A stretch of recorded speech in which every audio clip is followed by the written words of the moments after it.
Aidi Kunganda Mo Mayam Laisu Hajadaba Mayam Duda Machamasum Yam the Gyan Tanabaka Sumwang and Zibanil Nugis the Berani Ado Isayam Ladane Kari says Oge Mang the Fully Bido Kay no Nandusi See Masita Madiputoge Mayam Ina kundri se, ina kuning da begini. Aigi punshi da, aina TOUGE khalak pa TOUGE dom de yagri. Ai larik yam haige hai, ai PhD phange phangi. Ai dek pamza masi nupi ji loge adum lowi. Isa nupa amaga nupi amaga poke khali pui. Asim ne haje. Ada university was our gay boy. I United Nations the wang angin na kali amutang mangarangay. That is 5 times. Ada kidi ay ge atheng ma penjin chala matung se lila yauge kali ay ge lila myaw ni phawri mam se. Puran bidung CV professor Suti Loidri Mantri Macha. These are all wonderful plays. Sundra. Hojila mo in kali se. Ching tam Manipur je patak na angang me absi loi na maksi phal lage sine masina aigi aroi budi maram de ai 70 hele sahi umra hele yam nungai ngasai dagi sum tas de ba me am ina khuning bro khuning de mane khuning im ta hai de top da hai de yo jisu Abina kuning kuloi. Ay wari am nungai bam lige. Arab da tasing thoki bani ko se. Arab ke ina wari pai. Ado ina inklak padai da pa wari yam nungai ba. Pakang masam lei. Dam nang ba mama ga mapa ga kunang ngamni ko. Moi di nu mi chara bu men tab sante. Ada man hai ko. Ay di ya sati na kuni mahini imai pa nang na polak pa yai ay di sati na ina kulas sigini imai pa lari ay to na polak pa yai ay di lari sati na hirap po kani gana aduk mangang li na dun imahis no ni nang zabawa ni ay di sati na ina kunis niyo ang say mama pali dun ang ay di kunin nang ilak na betul parang mo di somda tandu nung mungkin ni sang pote tu nak. Ada yang hekang muka tinggi. Hai yang ini nak kulak ada ye mune kah? Kuning nang isum tahu. Yes, that is the dream of him. Ma ina kungge nak kan besi soleh lete. Memang sukun kan dia. As kamai tahu tu no, aku ni ina kut ge di kan dia. Asing mana hai se? Ada agang sina pakang bahag kau dah ada. Sahi kunhik suruh padai do, mau apa dah habis? Ye kan? Nasi dagi ay nak kul nana bacap pahore zaki unem. Anak jina paun tay, kari paun ada. Lepas tu kini TOUGE macam nupi Raskumari se. Hokdong mana yang pam sebab mang tersanagi tienga siwa. Ama heng nalaga nunti kajian TOUGE segon gai tong gai tay. Aku ini mata apa? Masih di mata ke turis. Kamai na mana target tu kita bora uci ni, kat uci ni dah ni. Kita betul tu. Madum pare mana ko? Aduga Raskumari jenis soal rai tunggu lah kumang zaman sempurna setene. Hongtong na bora uci pa masih main ni dah ko. Ay mana? Ada kot po tu betul Raskumari ni yang pada uci masa tu puru iba. Man kame, nang usi masado ay hawdong ni ampa me laser gisini. Sikim yok banu para te ko putro sempo ko yok tante. Raskumari tu dah ngai ne ko. Nangi usi masado ay laser ge. Pesa kya piu gisini. Ada mari pesa so yung pangani kang muli na lebak sige ning TOUGE masano pi mazai be na uci di lobi ge de kari pesa laser ne lobi sini. Pesa pangni kang ini. Pesa tu view kan di film tu siapa ko.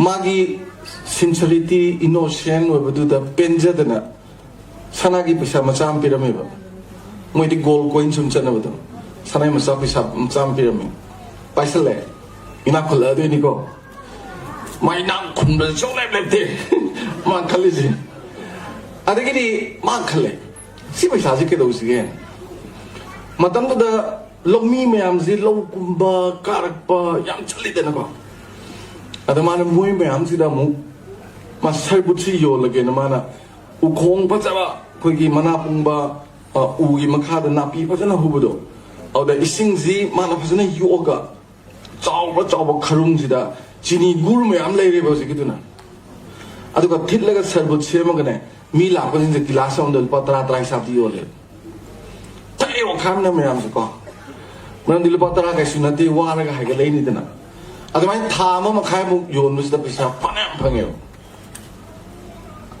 adagidi mana mukhale ko sidagi mukhamai tu sige wari matare mu mana hotel ding na ba krenga na geda ningthou je noma hangsit kum basida mogi cities the source lakni ne madu bau tai ko le mana kedore sai paisa je mana saving to jari ba sagi nuti gi yon bai mayam do adu pulap puraga city jida act yon ba sajik mayam je toy loksale mano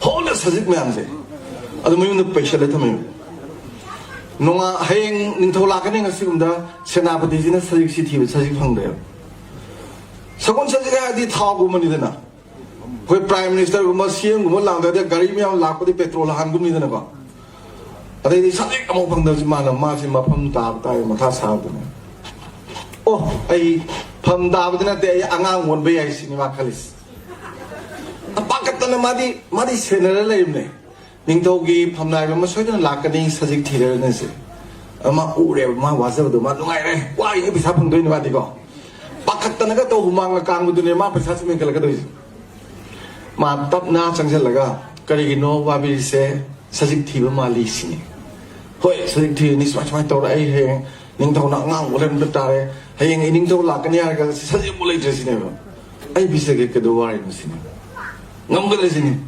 hek tab darkar le bang kai bisa ke sine thase de nang sida sajik musul le tene sine ai yum de loi le sine lo yeng si la ma sa ko ga to ma se le hoi ta ha ga mantri ka ko cha kum jan mayum da na sai se pai le mi ko na badi he le mani payment gi dana sukti gi dana without any counting money magi pal se pe ga chom chaw ning tho gi manai gi ga no se khoi sangau gi cha la pi ne sajik pi re sangau do pa ho re ahan made hi ma le hi du de gi jahaz manga le gi ba khoi gi na ku mani pa mo gi to se yaw se dream mai na ku ni kan dro adun kulli ni geno ina kunge khanbaduna ina khulaini ina kunge asam bab le gidro kaidora kungedage kanaga tanagani kari tawni you have to think more and more strategic planning kaino what is the strategic plan no me chundra leptana khalakadoi nang khangdraga engon dang bujaina mingon dang bujaina because they are the expert suon yo hangdana ina kuningi legadi adu de khoi gi nungdang tummada mangum bane ba akoi nang sai nang na riba dream ji da du na te ba it should be realized and it should be reality and it should be put into practice at all achum mane hai se adu mai sa ai gi mam dai loi phange na chubang henjin mam yaw ri ai gi aina phangning da phange khan gi da ai gi imung da lai ba ai gi kha da lai ba ngang loi da ki karam ton ge khan de ba loi to nge ji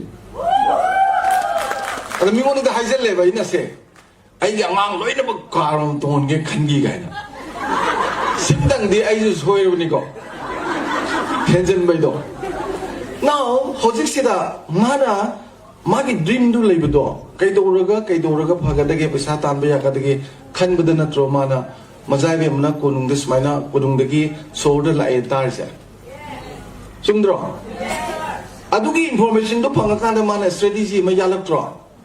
Without any money, sagi mouse to, koi bora uchi do, paraisi. Information left there. Into la kani quote kani ada tong adu tong ni. Information is very important. Information is system do dinang kamay do dun. Mau wigera anga wigera talap ka khaini ga si Manipur je pungoi loiram ne ba. Mayam China ki Jack Ma wai tar mani ne. Jack Ma se ina kun mede Prithvi da hojik se number 1 taram badagi Amazon na set khibi wani ado yam henna banate. Sikim yaudra tholai ni. Aduga maju samane. Maju chamana business ni tor se. Mayam tabi yang ngane dum magi business ko. Tai ko Alibaba. Ye mayam amte yang bio Bill Gates yang kira Alibaba kan afigi kan yang kira se Buffett yang kira Jack Ma yang kira amte yang bio ina kuno mayam se loina buka. Pesa amta baik to bang atuni. Adu bu dream do. Aduna size da ina hiding bam lekro mayam da. Afigi Gautam Buddha ga nongma magi satra mayam sum chaminaba desert se da. Pom ji yang wa. So many pictures there, no? Kom ngata rasa terus nangge ba. Guru, kaya gino kom masuk yam dari se. Kom je matang tau bahai tay. Buddha no factor hai. Desert di kom tori sing bhagdra. Kom chwai tau ga racing ga mai ga tay thai dena.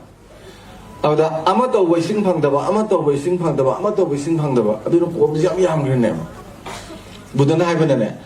Ahad to bodo phajana lu na tor madi sing soi pangne aduna aina khanjabada hojik se mayam na khangbi ga dabase today is the era of AIR, artificial intelligence revolution.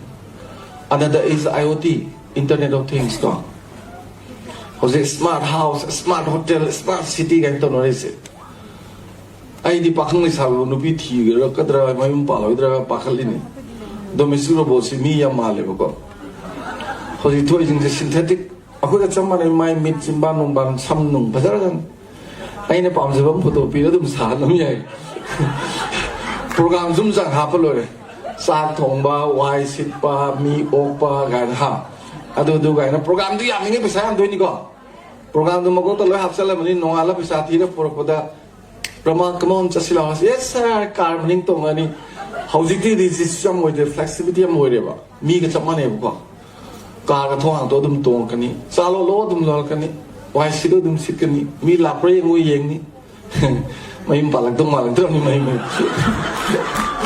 domestic boro leiner ga prata na there are 4,000 MNC that is working in India. Multinational corporation 4,000 is the work to say se sarkar nate. But they have given very good numbers of employment. But the problem is, paisa do they drain out to doing it. Bright way ki dekho idle doing it. Best way ki dekho idle doing it. Chundra. There are 1,757 professional courses in India. Ado loy tam minilari. But forensic professional course tam loy ka thabak to gi hai kanda. You have to give not less than 20 lakhs. Nonsense. Now this is nonsense. As ako is budu atani. We are all budu. Lag tara pi bagi sendoi do. Lupa ko lising utang trop hamda. 3% is the lowest.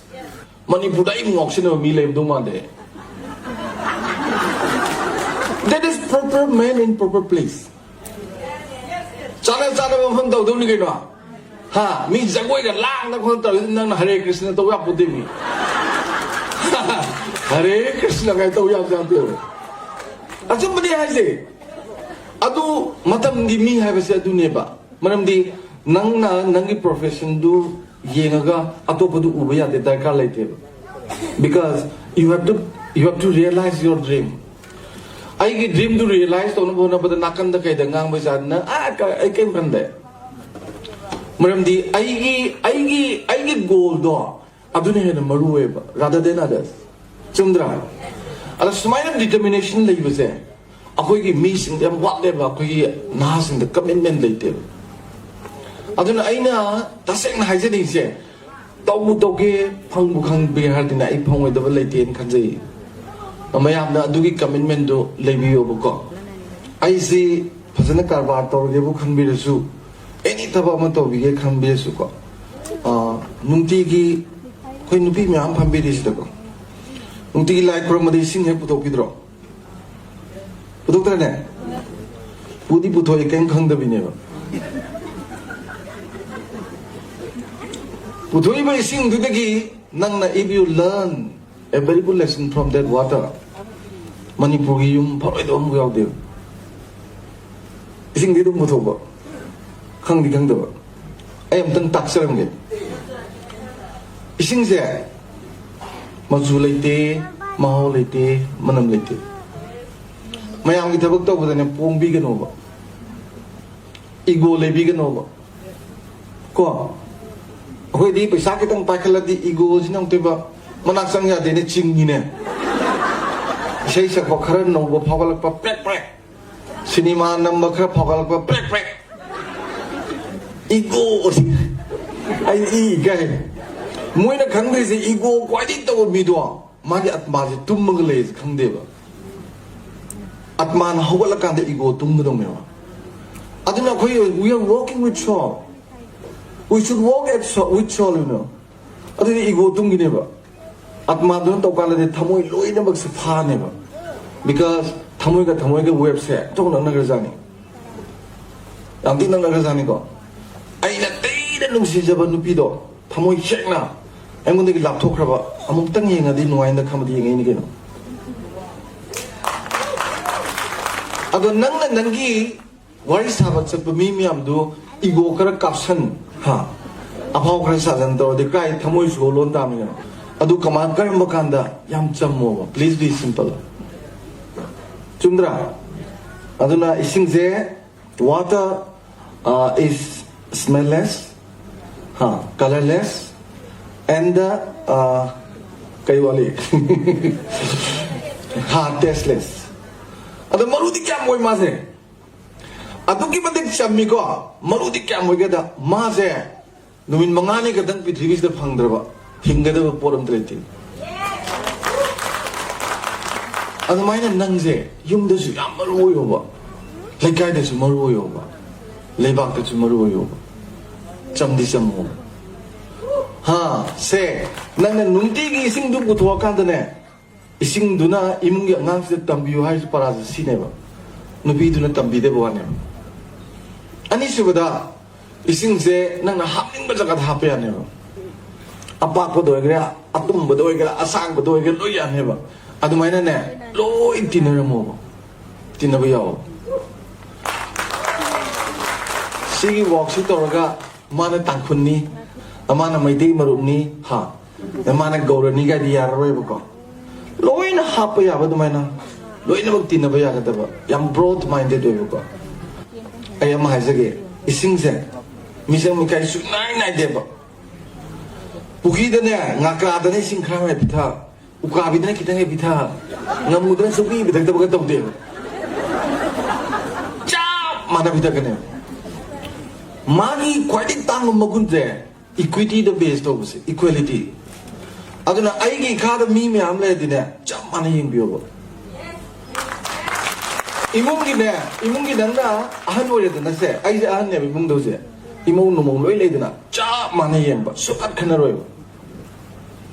mane bo ma ku bo pang mana amadang lun to amadang tin to phuna ba wa ne cha mane ba equality equity adagi amaga yam nongming bang ga 파주장 파주바 했다래 이싱제 깨도게나 마탁 생겼대요 나마카 진다네 로스 진다더라 아두나 나카다 보세 아두기 만티블로나 또 you have to understand the problem of your subordinate groups though they are in the strata or below you nacha the most important quality of the leadership is he or she has to understand the problem of his subordinate groups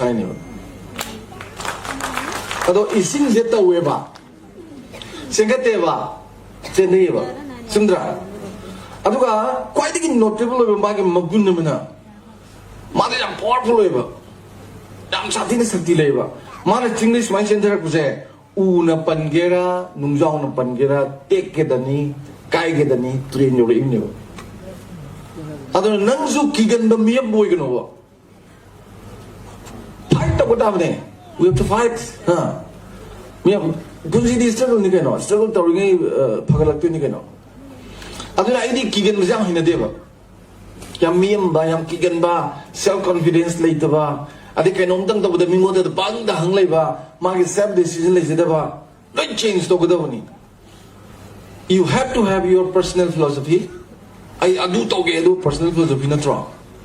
I do ill Buddha that is done by the self discipline. Self discipline to make practically TOUGE Nangi self confidence.